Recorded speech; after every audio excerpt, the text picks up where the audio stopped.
Oota.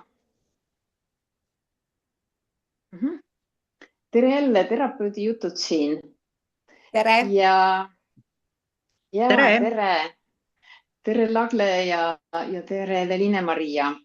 Liis siin. Ja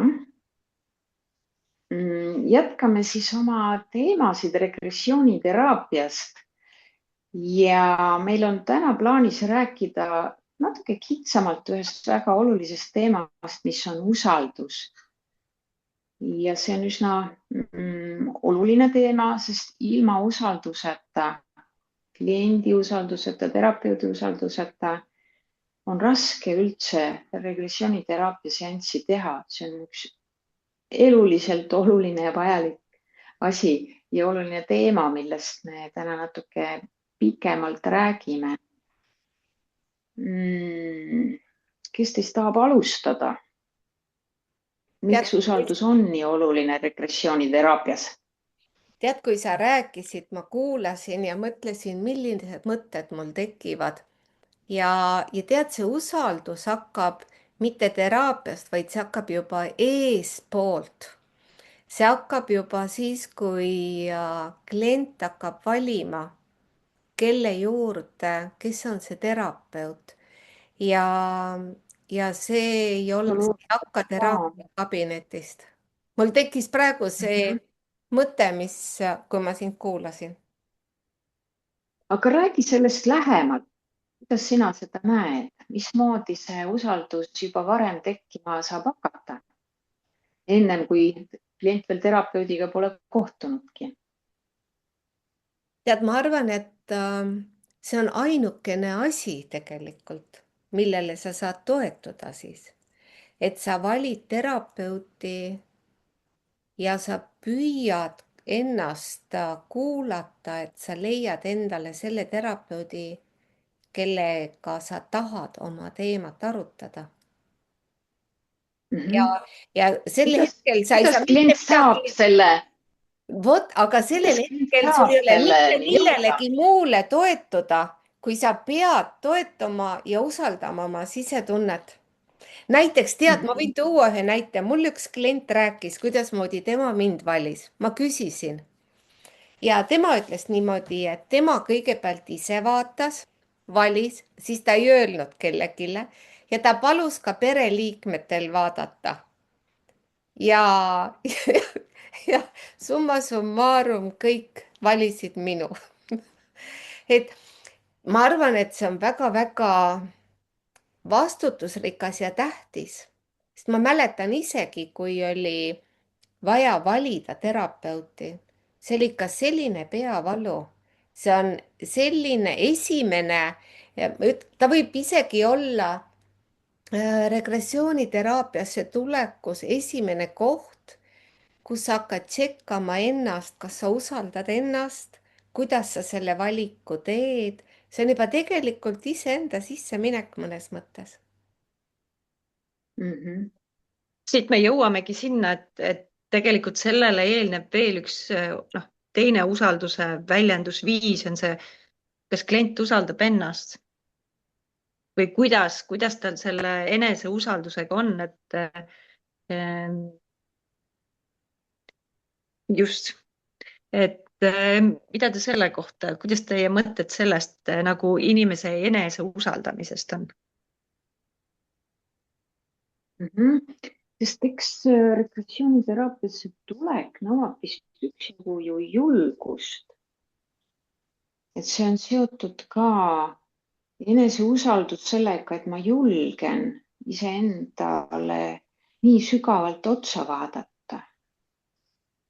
Et ma usaldan vaadata iseenda sisse ja ma julgen seda teha kellegi teise inimese suhteliselt võõra inimesega koos. Ma ikkagi pean usaldama teda, sellepärast et ma olen ka öelnud alati,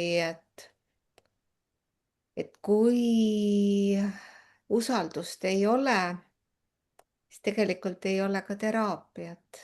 Jah, mingi mõju on, aga kas see on see, mille järgi on klient tulnud? et usaldus on Teid üks kuulat- võtmekoht. Teid kuulates mul tuli meelde see, mille järgi mina oma terapeudid holistikas valisin, oli, minu jaoks oli hästi oluline see, mida terapeudid iseenda kohta nagu kirjutanud on, oma selle tutvustava osa peal, et milline on ühelt poolt terapeudi enda elukogemus ja mida ta õppinud on võib-olla lisaks sellele regressiooniteraapiale, et aru saada, kas meil tekib see kokkukõla, kas meiega mingisugused elukogemused kattuvad, et kas on, kui suur potentsiaal on, et kui ma lähen oma asja rääkima, et ta saab aru, mida ma mõtlen ja kus ma oma eluga olen, et kas tal on, kas meil on ühist kõlapinda. Et ma mäletan, et minu jaoks oli see oluline, et terapeudi valimisel ja ka sellel nagu usaldusprotsessi nagu tekkeprotsessis nagu eeldus või üks eeldustest. Vaata, võib-olla see ongi see, et kui sa tahad nagu eelnevalt teada saada, kas sinu ja terapeudi maailmapildis, et milline on see kattuvuse osa, et ma ise jagan seda, et terapeut saab klienti juhatada sinna, kus terapeut ise on juba ka käinud. Et siis on ka,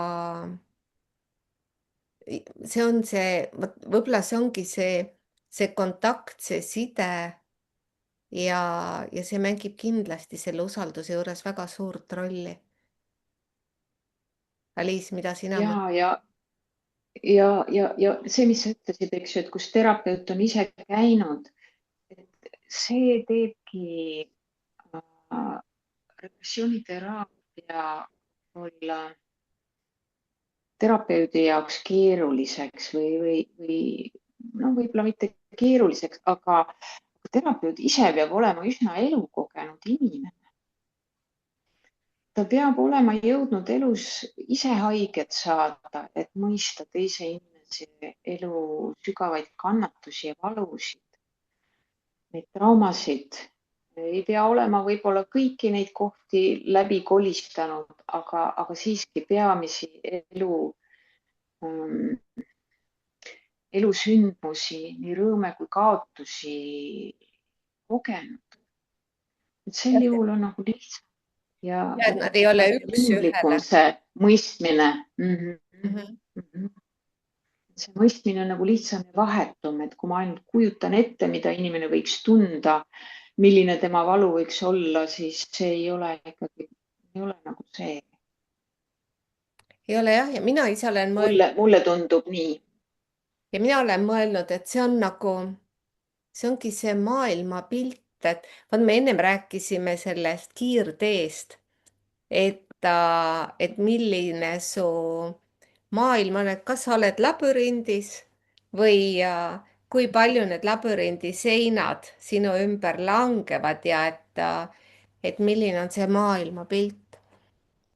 Et jah, ma ei usaldaks inimest, kes on labürindis. Jah, kes ise on seal alles hädas ja pole väljapääsu leidnud. Hollandi koolkonnas on nagu selline huvitav teooria, et terapeudi ja kliendi vaheline usaldus peab olema nagu üks ruut, millel on 4 nurka või 4 külge, et usaldus peab olema mõlemal poolel, nii terapeudil kui kliendil iseenda suhtes. Terapeut usaldab ennast, et ta on piisavalt ettevalmistunud ja kogenud, et teha sellist teraapiaseanssi ja klient peab usaldama iseennast, nagu meil oli alguses juttu ka. Ja siis peab neil olema ka vastakuti usaldus, et klient usaldab oma terapeuti ja terapeut usaldab klienti. Et see on selline nagu 4 küljega raam või struktuur, et iseenda usaldamine ja omagi poolel siis vastastikune usaldus. Ja eks need esimesed seansid kuluvadki selle usalduse loomise peale ja usaldus on protsess, see muutub sügavamaks teraapia käigus, kui klient ja terapeut üksteist tundma õpivad. Sageli juhtub, et regressiooniterapeut, klient valib selle terapeudi nii-öelda oma aastateks, võib-olla päris pikkadeks teraapiaprotsessideks, et käiakse mingi etapp läbi ja mõne aja pärast, mõne aasta pärast inimene tuleb tagasi, tahab jätkata, sest et tema elukogemus on muutunud või midagi on elus juhtunud ja midagi uut on üles tulnud, mida inimene soovib sügavalt mõista. See usaldus on nii oluline asi, et sellele peab tähelepanu pöörama nii kliendi kui terapeudi poolelt, et ei ole vaja kiirustada ja tõtata härjalt sarvist haarama, vaid sammud tasapisi.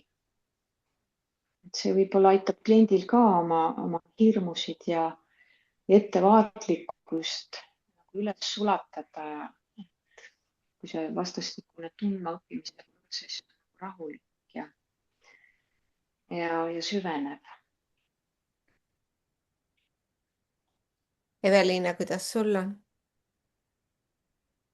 Kuulates Liisi, siis mu mõtted läksid nagu uuesti selle peale, et mis asi see usaldus üldse on, et kui me prooviks nagu seda lahti mõtestada, et kuidas me tajume, mis asi see usaldus on nagu igaüks eraldi, et mis ta meie jaoks tähendab või kuidas me aru saame, et ma nüüd usaldan või mida ma usaldan. Võib-olla minu jaoks on see selline tunne, et ma julgen ennast avada. Ma julgen oma hinge saladusi avada. Samas on ka mulle üks inimene andnud tagasisidet, et tegelikult oli päris tore, et ma ei pidanud kõiki oma hinge tagant letti laduma. See ei ole regressiooniteraapias oluline. Me ei pea kõike kliendi kohta teadma, mis on võib-olla väga kummaline teiste terapeutide puhul nagu või teraapia suundade puhul. Me ei diagnoosi kunagi klienti.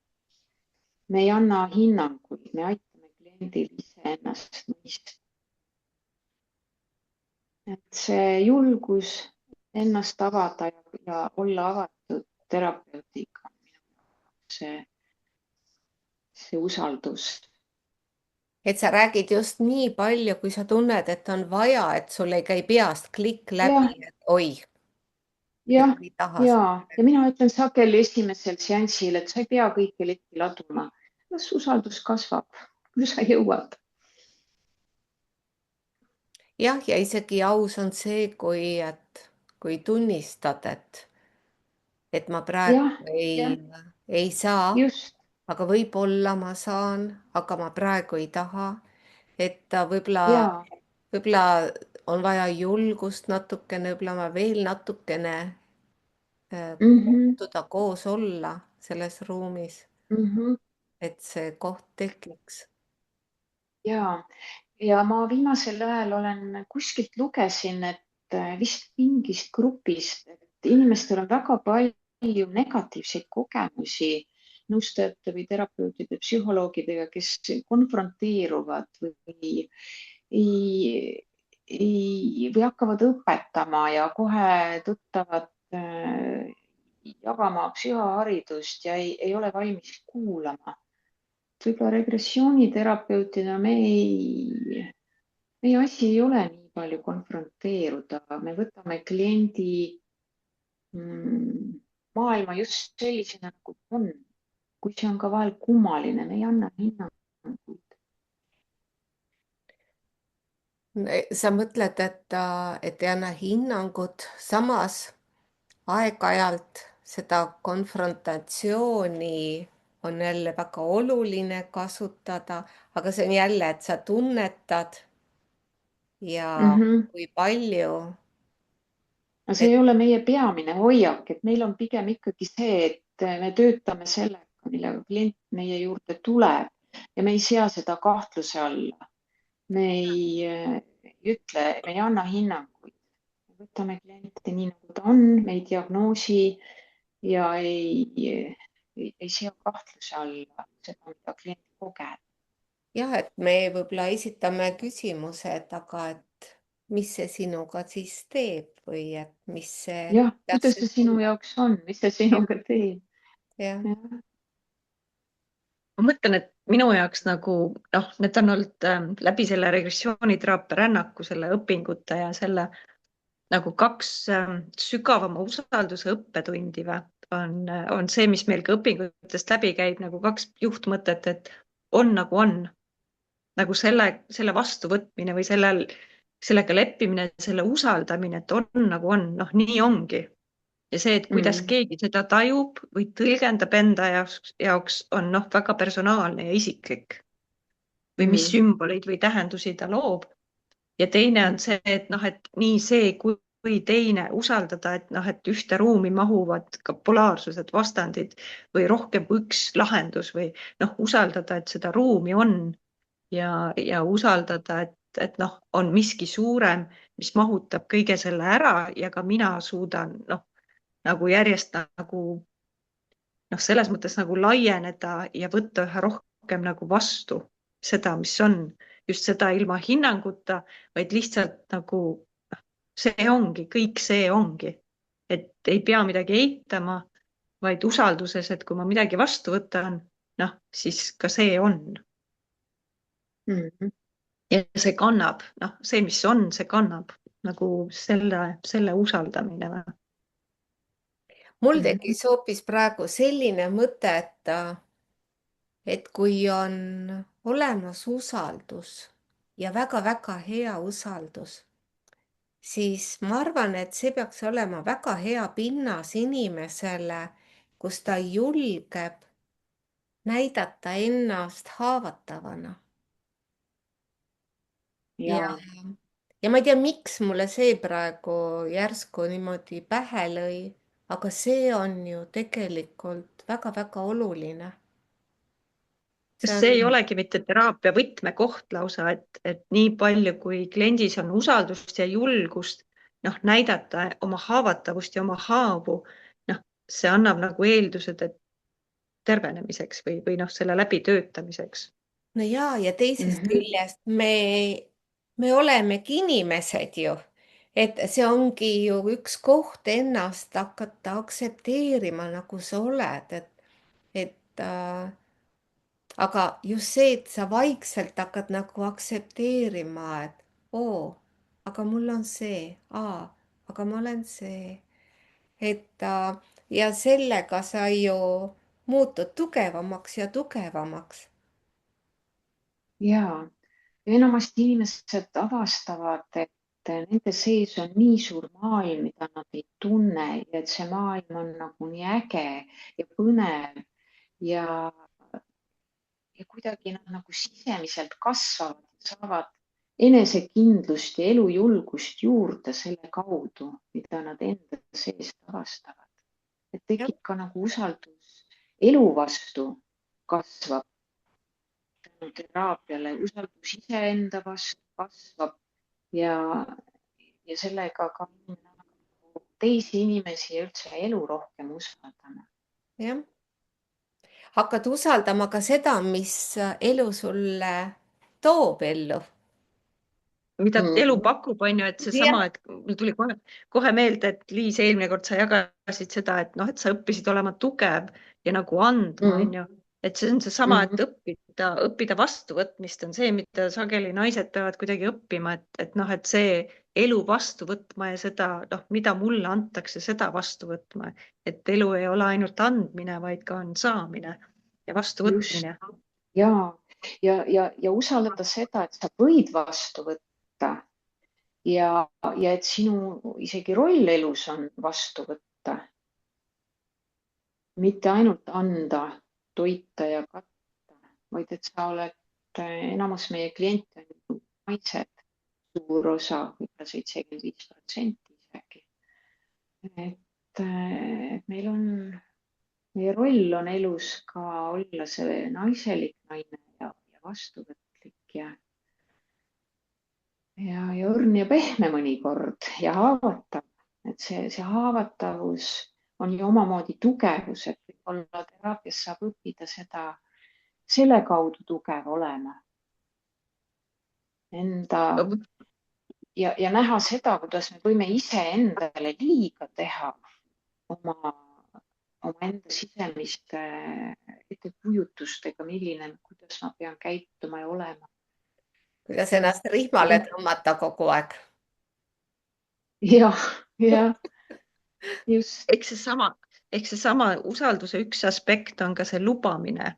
Kas ma julgen lubada ja see sama, et julgeda lubada endal olla haavatav ja julgeda endal lubada olla uutmoodi, õppida uutmoodi, olla tugev läbi oma haavatavuse. Et see on hoopis teistsugune tugevus kui see, mida justkui nagu ühiskond nagu meilt ootab või eeldab justkui nagu pealiskaudsel vaatlusel. Ja võib-olla on ka hea õppida seda, et mida paljud inimesed ka veel kardavad regressiooniteraapias ja miks see usaldus on nii teraapiasse tulles ja miks on raske alguses usaldada, on see, et kardetakse, et nüüd terapeut nii-öelda tõmbab mu haavad lahti ja pärast ma pean need ise kokku lappima. Et see on ka üks asi, mis regressiooniteraapia puhul on väga äge ja eriline. Meil on päris palju kogemusi, oskusi ja võtteid, kuidas aidata inimesel oma valusatest kogemustest läbi tulla, neist oma õppetunnid kätte saada ja pärast tervemana ja tugevamana eluga edasi minna. See ei ole ainult see, et usaldad ennast nüüd terapeudi kätte ja siis elad neid valusaid kogemusi uuesti läbi, vaid terapeut aitab sul neid töödelda, neid mõista, neist õppida ja need haavad uuesti nagu pehmelt, kuidas öelda siis, ära tervendada, kokku panna. Mõtlen, et üks asi, mida...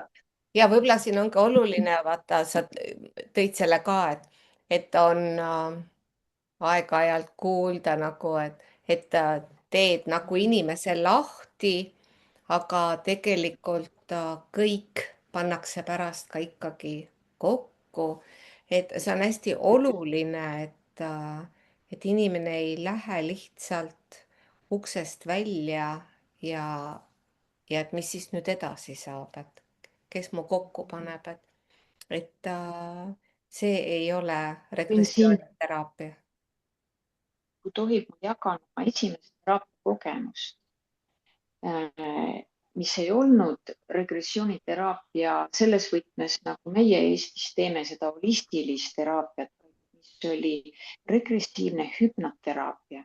Ja need on hüpnoteraapia ja holistiline regressiooniteraapia on ikka kaks väga erinevat asja. Et minu kogemus oli see, et just nimelt ma sain sügava kogemuse, aga seda kuidagi terapeut ei aidanud protsessidega töödelda. Ja ma protsessisin seda 2 nädalat pärast järgi. Et nii-öelda see hingehaab jäi lahti ja mul tuli ise sellega hakkama saada.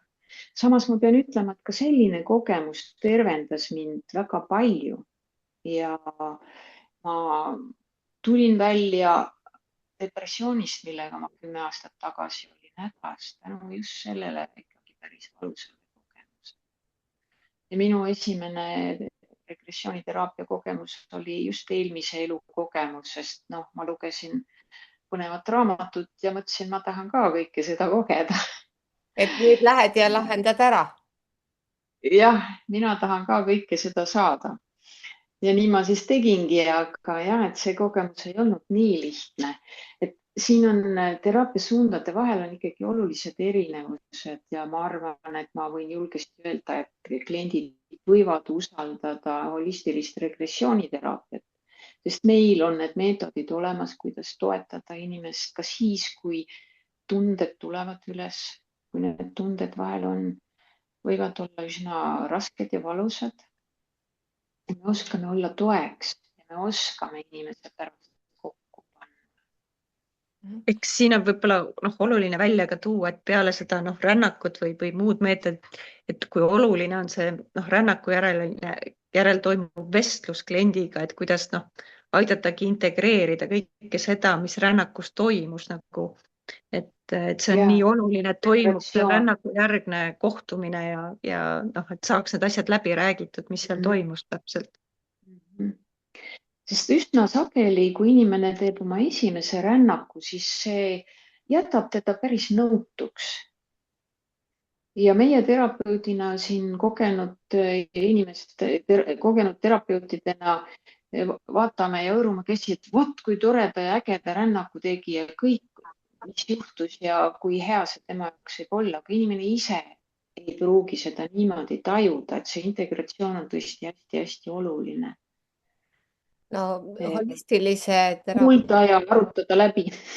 jah, et see vestluse läbiarutamise osa, see on küll ja küll, kui kliendid ütlevad, et ma hakkasin seda nägema täiesti teises valguses. Et võib-olla see ongi nagu hästi huvitav, et seal tuleb juurde väga palju sümboleid seal, kuna vaat ma vist eelmises saates ütlesin, et ma oma kliendidele ütlen, et loogikat ei ole spontaanne, luba ennast üllatada. Et kuna loogikat ei ole, aga kui pärast hakata vestlema ja tuua neid linke, siis järsku läheb nagu maailm lahti, et vau, kas ma tõesti nii teen, kas tõesti nii? Et sel vestlusel mina olen ka pannud tähele, et eriti peale esimest seanssi, see on väga tähtis, hästi oluline. Ja, sest pärast esimest seanssi olid minul ka sellised küsimused, mis asi see nüüd oli? Et kas see oli nagu unenägu, kas ma midagi mõtlesin välja või Jah, kujutasin oluline, et kas ma ise mõtlesin jah, selle välja. jah, et mis see nüüd oli ja kuidas ma peaksin sellesse suhtuma. Ja terapeudi toel selle asja läbi arutamine on üsna oluline.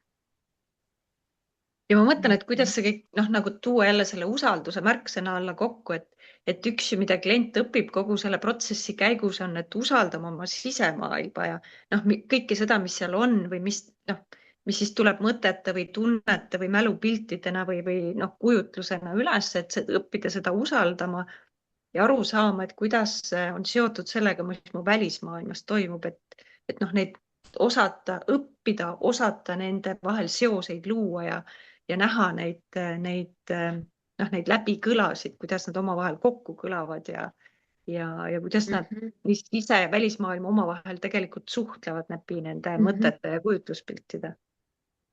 Ja et kliendil ei ole vaja ka karta, et sealt sisemaailmast võiks tulla midagi sellist, mida peaks häbenema või kartma, mitte usaldama või mis kuidagi ei sobi.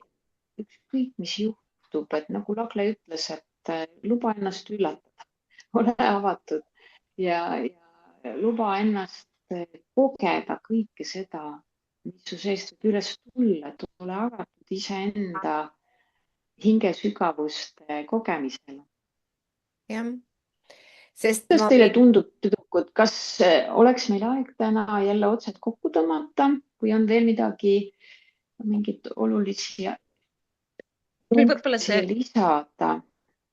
Võib-olla see üks mõte, et see, mida mina olen näinud nagu seoses usaldusega, et näiteks peale esimesi 4 seanssi, et see usaldus, millega inimesed, noh, klient läheb edasi maailma, tal nagu usaldus enda ja maailma suhtes on nagu teisenenud. Et see on midagi, mida ma olen iga kliendi puhul nagu pannud tähele, et on nagu see ühendus iseenda ja maailmaga ja usaldus, et ma saan hakkama, ma kannan ennast välja ja maailm kannab mind välja. Et midagi sellist ma olen nagu iga kliendi puhul tähele pannud. No aga vaata, see on sarnane. Julgus elada on suurem. Ja julgus elada, aga vaata, sa oledki teraapiaruumis saanud katsetada. Kui ma ütlen oma kliendile alati, üllata ennast, julge, proovi, viska välja, vaatame, mis saab siis. Aga sa ju saad teraapiaruumis seda julgelt proovida, kui sul on usaldus oma terapeudiga. Ja nüüd, kui sa seal juba proovisid, siis sa julged teha juba järgmist sammu ja seal kodus või kus iganes täpselt samuti proovida.